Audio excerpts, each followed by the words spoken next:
Yo, yo, yo, what is going on, CoD Familia? It is your boy BN, aka Mr. Kingdom Builder, and today we're going to be taking a look at COD's most recent update and the new features that we can now see in the game from version 1.0.13. Before we dive in, as always, if you enjoy the content, make sure you sub, like, ring the notification bell if you want to join and be a part of our conversation. Head up to Discord. You can find a link to that in the pinned comment description right down below. Number one is going to be new heroes. So we got Veln and Kanara. Start with Veln, or we'll start with him.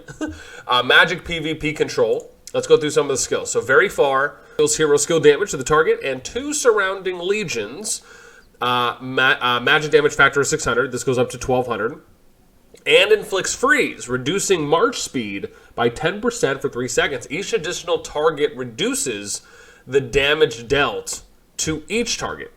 So, again, up to 20%. This is nice because it kind of complements Waldir and Lilia, right? This is a nice combo that you can run if you wanted to, as an example, right? Or if you want to now run a third, right, predominant mage set. You could run Veln primary, which I think has merit. You could run Lilia primary, and you could run Waldir primary. And then you're just complementing them with other magic pieces, right? And now you're kind of getting closer to being able to run a kind of, and you could run All-Win as well, right, as another magic there. It's nice when we are getting closer to where you're going to be at least be able to have 5 primary magic heroes where you could run those as 5 legions and then just running kind of a complementary overall piece, right? Whether that's the Elianas, the Theas, the Indices of the world, right? Even Pans as an example,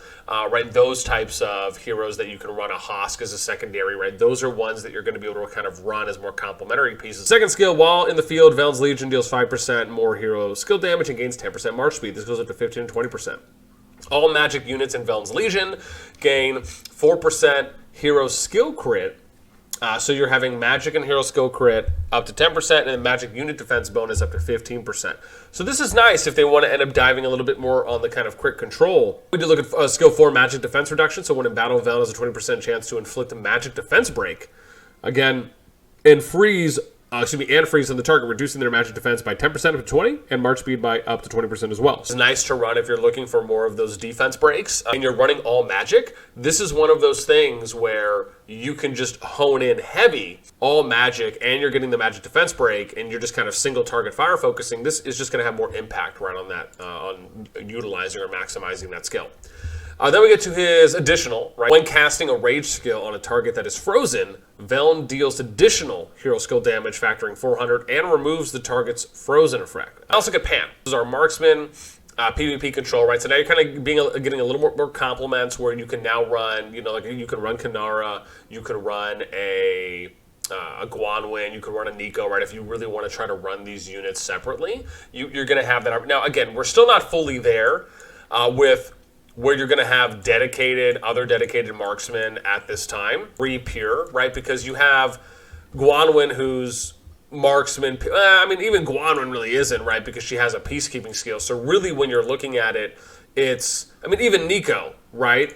With his, right, second skill. So he's not pure marksman, right? We haven't really got like a marksman PvP precision, that type of thing, right? Where you don't have at least one talent that isn't dedicated to that. So Kanara, when you really think about it, is the first pure marksman that does not have a peacekeeping, a gathering, or an engineering type skill like you see with Nico and Guanwin. Lia's the same way, right? You have a peacekeeping, not in comparison to that, and then now you have Veln, right? So Veln matches up a little bit more, if you think about it, with someone like a Waldir, Waldir is the first one, right, that you look at and is like, okay, cool, right, every single one of his skills is PvP oriented. Veln and Kanara are technically the first 2 legendaries that are pure marksman PvP and then pure magic PvP, right, where all of their skills are all PvP related. Kanara deals hero skill damage to an enemy legion.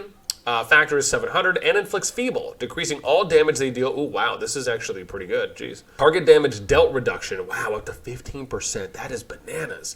And then skill damage goes up to 1400. Dude, Kanara is pretty nasty. Second skill, while in the field, Kanara's Legion deals 10% more normal attack damage and takes 4% less hero skill damage. So up to 20% and then 10% hero skill damage reduction.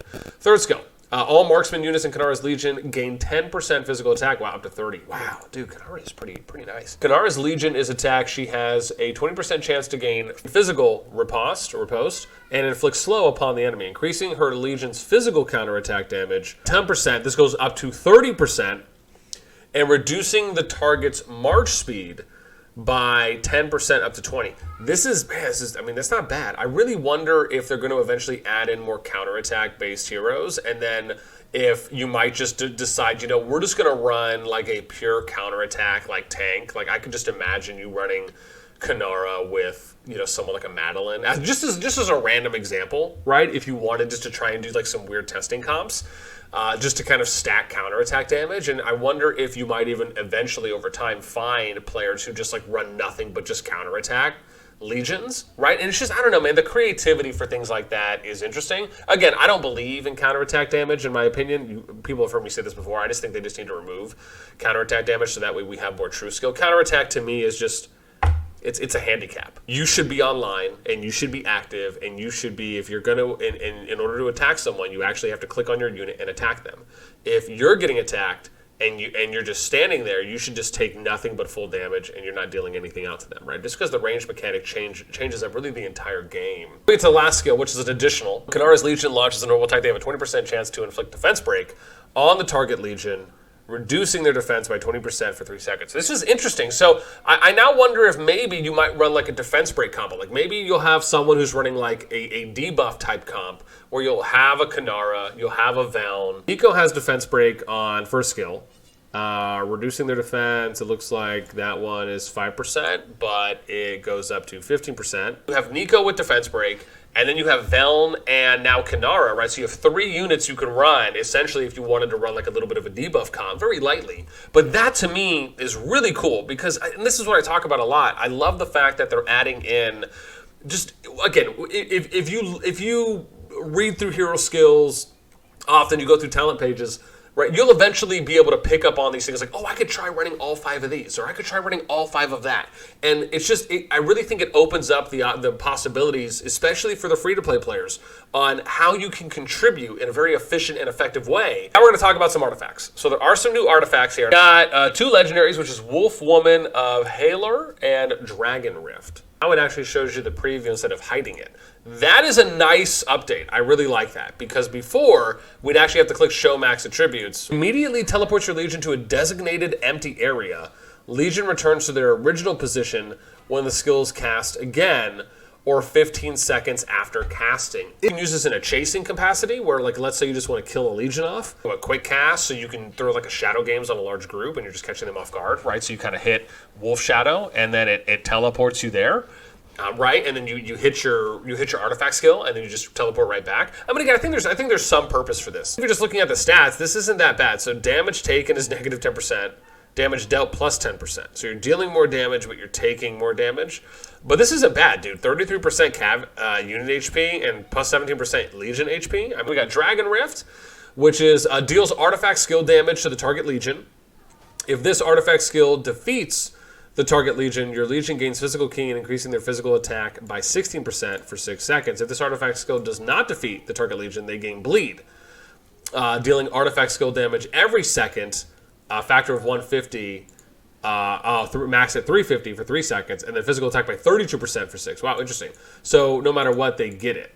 Oh, wow, look at that max, dude. So deals artifact skill damage to the target Legion, physical damage, wow, factor of 4,000. That is nasty. This could be the single most target damage artifact right now. Your Madeleines, your Nikas, your Garwoods. I mean, this is just a nice tank item, especially if you wanna like focus if you're going in with your tank unit and you're just trying to maybe get to the back line to focus on, you know, the more squishy, right, the mages and archers, and you're just using this along with other artifact skills. I wonder if you might even be able to just like nuke a single unit super fast. Right, if you eventually, if after they add, you know, or I guess with specific artifact pairings or equips, right, if something like that could eventually be a thing. Bombs Away deals artifact skill damage to the target. Oh, physical damage. Oh, wow, 2004 to the target Darkling creatures and behemoths. Oh, wow, dude, and this will do damage to behemoths. That's sweet. Also has an 80% chance to stun targets that take damage for 2 seconds. Oh, I like how they added the stun thing in here.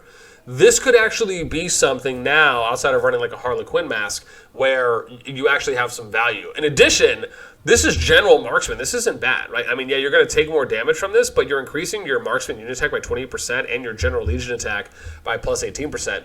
This could be a nice artifact skill on archers, right? Marksman units, not only for, obviously for the peacekeeping benefit, but I actually think you could even argue using this, even if they don't summon a behemoth. I think this still has really good percentages. Chiridian, that's my best one. Of advanced incantations, we have deals artifact skill damage to the target. Oh wow, this is another one. So magic, but this is for magic though. Okay, so pretty much the same thing. The only difference is that there's no like additional stun. It's just flat damage. Magic unit attack 28, and similar. Okay. CRE gems.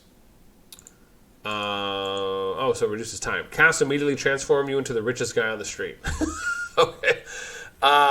So increase. I mean, this is something I would argue running on like these flat stats. This is something I would argue running on like your gatherers. Let's talk about. Let me see here. So artifact star ratings. Let's go back here. I want to see if we're able to click on this now. So this is something they've changed, right? There's a little bit more clarity here that they've given. It tells you now, like the level that it goes up, what it's unlocking. So you're getting more peacekeeping, and then eventually you're unlocking the damage taken. Oh, it's pretty cool. Okay, so again, that's actually nice. I like how they're giving that a little bit more clarity now. That was a small thing that they added in just for more, I guess, quality of life. This is the one thing I'm going to talk about, and I'm going to mention this in. What I would love for them to do is show you the preview of what is the max, right? So if it shows this, there should be something else, like right below this, where it shows max is at 2%, right? Or right, increases 4.4% every point, max in parentheses, something like that. I really wish it showed us what the max is. Added maxed unit count option in presets. So this is something that we have now. So if I go, hang on, let's do this, click here. I'm gonna do deploy. Let's do multi-preset, max legions. Here we go, nice. So they added a max, I think, here. Cool. So you can see that. Oh wait, hang on. Oh no, here it is. Max. So if I do, let's do this, okay. I'll do max. Nice, cool. We can see the behemoth threat range.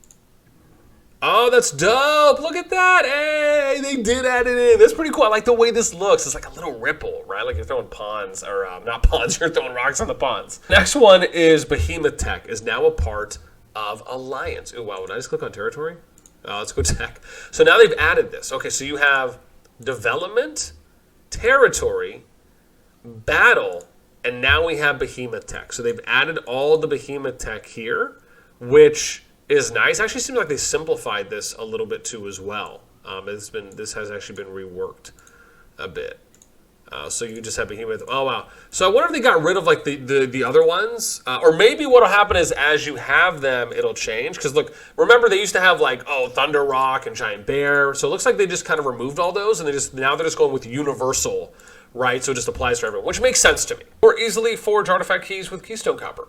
Forges universal artifact keys that's at a cost of 600 per key. What if I say use? Oh, cool. So, yep, okay, we don't have enough. Then they have default PvP avatars. So this is something that I guess is a small little thing, right? So basically, once you choose your faction you load in, it'll default you to that faction's avatar. To give you an example, this is what they look like, right? So for each, this is what it'll default. So I actually think that's pretty cool, right? Because it'll show you, I guess, before someone changes it, which in my opinion, I think most people really do pretty early. That's a lot of the recent visual changes that we've seen thus far. I'd love to hear what your thoughts are. Let me know what you guys think in the comments down below. That's going to be it for me. As always, until next time, I will catch you later.